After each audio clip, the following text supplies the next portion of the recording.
Hola a todos, ¿cómo están? Espero que estén bien. Hoy les traigo el primer video de muchos que quiero compartir con ustedes acerca de lo que voy aprendiendo sobre teología. Hoy específicamente quiero hablar acerca del estudio bíblico inductivo o también conocido como el método bíblico inductivo.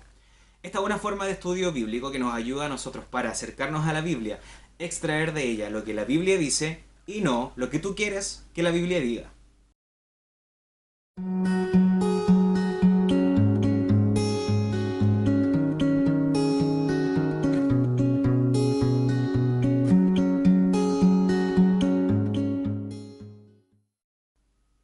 Mucho material puedes encontrar acerca del estudio bíblico inductivo en internet, porque hay bastante, se ha escrito bastante sobre esto. Pero a modo de introducción quiero comentarte de que hay dos formas generales que nosotros podemos estudiar un texto bíblico. Está el método deductivo, que es acercarnos al texto con una idea preconcebida, buscando un párrafo o un pasaje que pueda respaldar esta idea o también que pueda a nosotros responder o desglosar la idea que nosotros estamos buscando. La desventaja de esto es que nosotros podemos llegar a conclusiones sin haber entendido el contexto del pasaje, simplemente no vamos a dejar de que las escrituras hablen por sí solas. El método inductivo trata específicamente de dejar de lado todas o cualquier idea preconcebidas para que la Biblia nos hable por sí sola. O sea, quiere decir de que nosotros aquí vamos a obtener el parámetro general, las ideas generales, y de esta forma también podemos estudiar algo que no todos manejamos completamente. Quizás puede tomarse como estudiar desde cero. Paso número uno: observación. En la observación nosotros aquí tenemos que simplemente mirar lo que el texto nos está diciendo. Este paso a nosotros nos ayuda a familiarizarnos con el pasaje antes de poder interpretarlo. Nosotros tenemos que entender de que las escrituras o la Biblia no fue escrita en versículos, no fue separada en capítulos, sino que eran textos completos. Por lo tanto, para poder estudiarla, en lo ideal tomar el capítulo entero o mucho mejor un libro completo. En el primer paso, que es la observación, tenemos que tomar en cuenta ciertas cosas muy importantes y te recomiendo que puedas ir anotando en una hoja o en un cuaderno lo que vayas extrayendo. Por ejemplo, palabras repetidas. Generalmente las palabras repetidas nos indican el sentido o el tema general de un texto o un capítulo.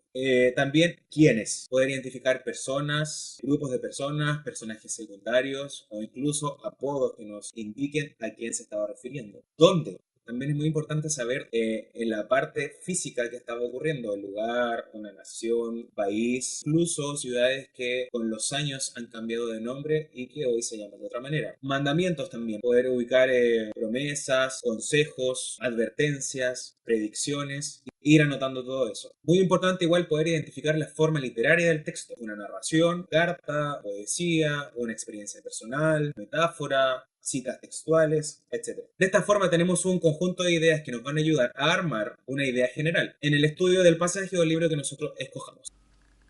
Paso número 2 es la interpretación. No es lo que generalmente nosotros entendemos de interpretación, porque a veces conversamos con nuestros amigos y podemos decir, ¿qué interpretaste para tu vida de esto? ¿Qué sacaste de acá? Para efectos del estudio bíblico inductivo, la interpretación no significa eso. En este paso nosotros tenemos que obtener el significado del texto para el auditorio original, o sea, para las personas que recibieron el mensaje. La gran pregunta aquí, en este segundo paso, para poder ir completándolo, es ¿por qué? Esta pregunta nos ayuda a conectar la observación con la interpretación. Tomas tus observaciones y le agregas la pregunta ¿por qué? Por ejemplo, ¿por qué aparecen estas personas? ¿Por qué ocurrió en esta ciudad? ¿Por qué se repiten tanto estas palabras? ¿Por qué les aconsejó o les dio este mandamiento? ¿Qué estaba pasando? ¿Qué hicieron ellos para que les dijeran esto? ¿Por qué fue escrito este libro o esta carta? ¿Con qué objetivo lo hizo? Entonces, la pregunta ¿por qué? Nos va a ayudar a hacer una conexión entre la observación y la interpretación. Además, es muy importante que puedas considerar cosas como contexto político, social, cultural, religioso, incluso económico. Estas cosas te van a ayudar para que puedas entender un poco acerca de cómo el auditorio original entendió el mensaje que le entregaron. Hacerte preguntas también como ¿qué pensó la audiencia original? ¿Estaban pasando por algún proceso? ¿Tenían luchas? ¿Cuáles eran sus virtudes? ¿Cuáles eran sus fortalezas? Entonces la interpretación nos va a ayudar a construir un fundamento de la observación. Por lo tanto, una buena observación nos va a dar una buena interpretación. Pasamos al tercer y último paso, que es la aplicación.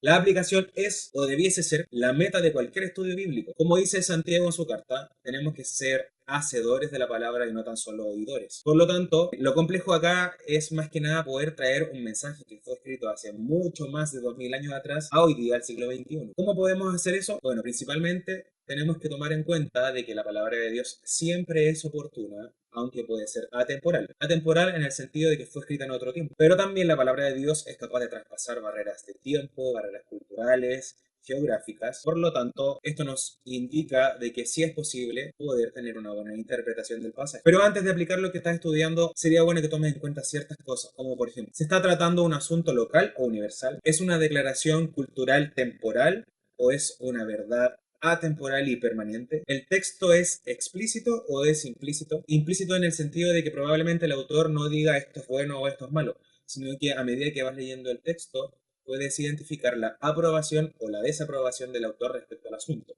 ¿Las promesas que estás leyendo son universales para la iglesia o para solamente un grupo de personas? Para tener una buena aplicación, la pregunta general sería, ¿y entonces qué? ¿Qué debiese creer yo? ¿Necesito cambiar algo de mi vida? ¿Puedo identificar algún aspecto nuevo de Dios en este pasaje? ¿Qué puedo aprender de mí mismo? Y así muchas otras preguntas que te van a ir surgiendo en tu tiempo de aplicación. Tienes que entender de que la Biblia, a pesar de que haya sido escrita hace mucho tiempo, te ayuda para hoy, para mañana y para siempre. Ahora vamos a hacer muy rápido entonces el estudio bíblico inductivo de la carta de Judas. El estudio bíblico inductivo entonces de la carta de Judas. Aquí el autor es Judas, lo que dice él mismo en su carta cuando saluda a los demás. Probablemente fue escrita en Siria a fines del siglo I, allá por el 70 o el 80 después de Cristo. Ojo que no sale en la carta eso, pero muchos teólogos coinciden en que son las mismas preocupaciones que tenía Pedro en sus cartas, por lo tanto ubican el tiempo de la carta contemporánea a las cartas de Pedro. La carta fue para destinatarios específicos, que en este caso eran judíos convertidos. ¿Por qué? Por la familiaridad con la que le escribe y también por los datos o personajes que les da en el transcurso de la carta. Personajes y ciudades, en este caso el nombre, que claramente los judíos ya tenían una idea respecto a por qué Judas les estaba mencionando tales cosas. Por ejemplo, Judas les menciona a Jesucristo, a los ángeles caídos, Sodoma y Gomorra, al arcángel Miguel, Caín, Balaam, Coré y Enoch. Me pidieron también que pueda identificar el versículo clave de la carta, que generalmente no se ubica ni en el saludo ni en la despedida. Por lo tanto, en el cuerpo de la carta yo escogí el versículo 20 que dice de la siguiente manera: pero ustedes, amados míos, sean reedificados en su santa fe, por el Espíritu Santo, orando. En el segundo paso, podemos ya empezar a desglosar un poco e identificar qué es lo que pasaba en el momento. O sea, Judas le escribe esta carta a los cristianos de la época. Judas dice, yo les quería escribir porque quería hablarle acerca de la salvación que Dios le entrega por medio de Jesús. Pero tuve que cambiar el asunto de mi carta por el hecho de que estaban ocurriendo cosas incorrectas, bueno, están ocurriendo cosas incorrectas entre medio de ustedes, hay personas que están tergiversando el Evangelio y lamentablemente comparten con ustedes mismos, fue a modo de parafraseo. Pero Judas menciona de que el objetivo era uno y que lo tuvo que cambiar. El primer contraste que encontramos entonces está en el versículo 4, donde se describe a tres personas principalmente como que tenían una idea errada de la bondad de Dios, justificándose en eso para hacer lo que se les antoje. También en el transcurso de la carta, los versículos siguientes, ahí donde menciona a Sodoma y Gomorra, ahí menciona a los ángeles caídos, haciendo como alusión a lo que sucedió con estas personas con estos personajes o estas ciudades que se iban en rebeldía en contra de Dios. Aquí hay algo muy importante, también aparecen figuras literarias que me gustaría destacarlas.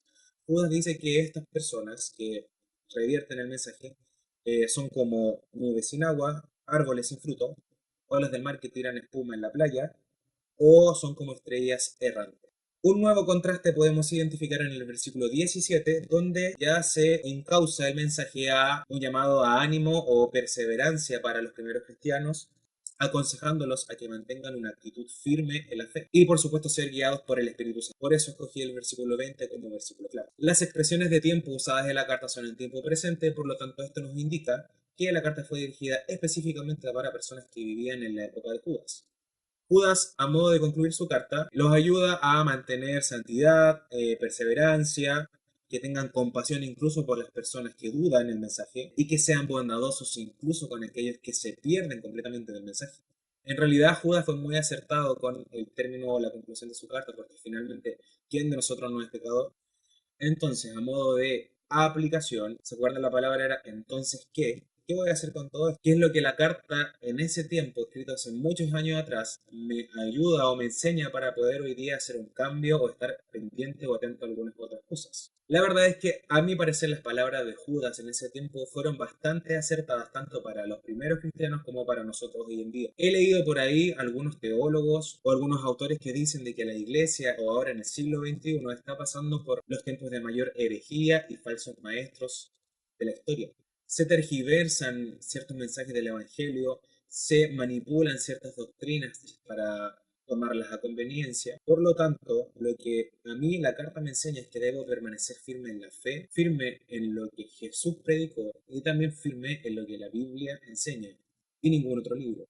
La Biblia debiese ser nuestra autoridad máxima respecto a la doctrina del Evangelio. Por ahí el otro día leía que los cristianos hoy en día lamentablemente no están muy capacitados para poder identificar lo que es bíblico de lo que es antibíblico, principalmente porque no estudian la Biblia. Por otro lado, la carta también me enseña que yo pueda mantener claridad y tener respeto a lo que es la gracia merecida que he recibido de Cristo, mantener una vida de acuerdo a los parámetros que Dios me pide y también tener siempre en cuenta de que no por obras voy a obtener la salvación, pero tampoco puedo tomar la gracia como un pretexto para hacer las cosas que a mí se me antojan.